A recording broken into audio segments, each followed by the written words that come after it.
Ma? Ma? Ano ba?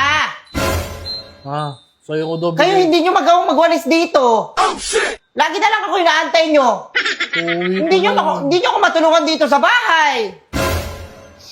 Gusto ko si Papa kanina eh. Ano ba yun? Ano daw yan? Ano daw sabi ni Papa? Ano yan?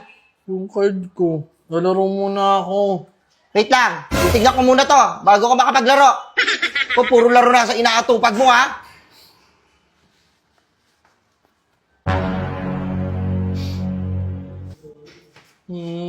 Binagalitan na ako ni Papa.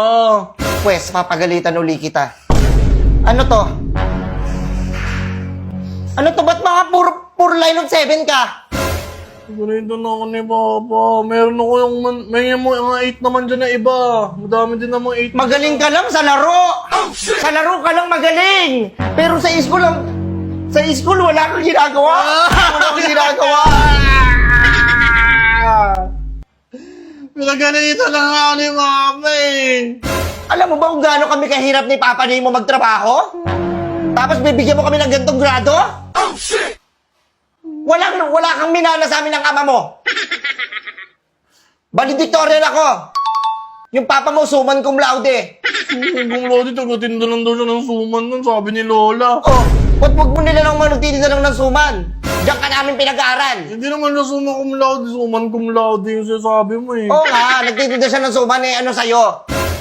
Marangal na trabaho yun, tsaka yun yung pinapambuhay namin sa'yo. Sa inyo magkakapatid.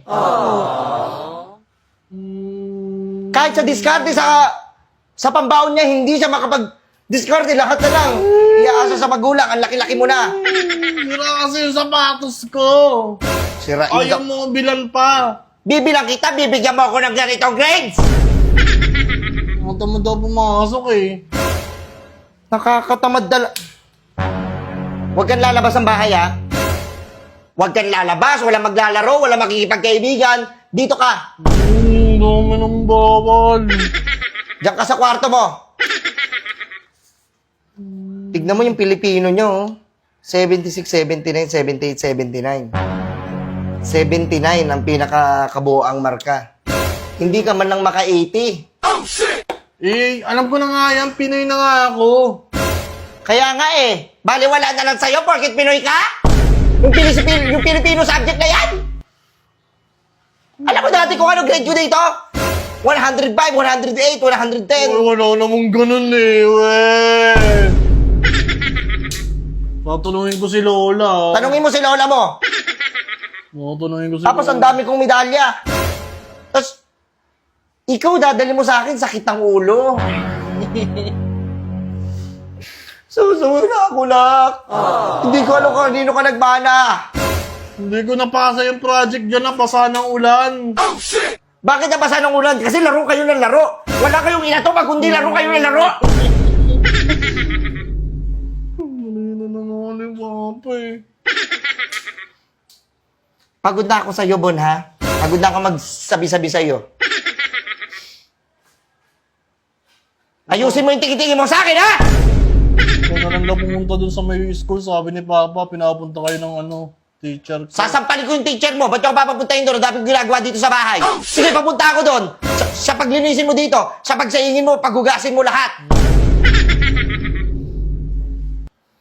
Katarantaduhan nyo na yan, ha? Ayaw din ni Papa pumunta, sinong pupunta dun? Yung ninong mo, papuntahin mo yung ninong mo doon. Ayoko dyan, wala akong time sa mga ganyan-ganyan. Kayo, gusto ko kayo, matuto kayong tumayo sa mga paa nyo.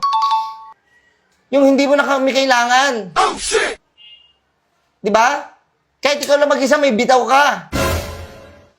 Hindi puro laro kasi ang inaatupag. Puro laro, wala nang ginagawa. Ay, agay. Agay. Tag mo, agay. Na-high blood ako sa'yo, Bon. Tapos yung values mo, ang tataas ang values. Ilan yung values mo dito? 86? 86. Ang galing, very good naman yung anak ko. Dumapa ka nga. Bakit? Ang taas na nga yun ah. Pati na yung English ko mataas yan. Ayoko na ng Pilipino. Tapos may nakuha kang award. Papakitin ako dun sa stage. Most behave. Tahimik lang ako doon Ano, pinakamatahimik ka ba sa buong mundo? Pakitin mo ako dun sa stage pag ano, mayroon ka nakuha ang award na ano. First honor, second honor, hindi most behave.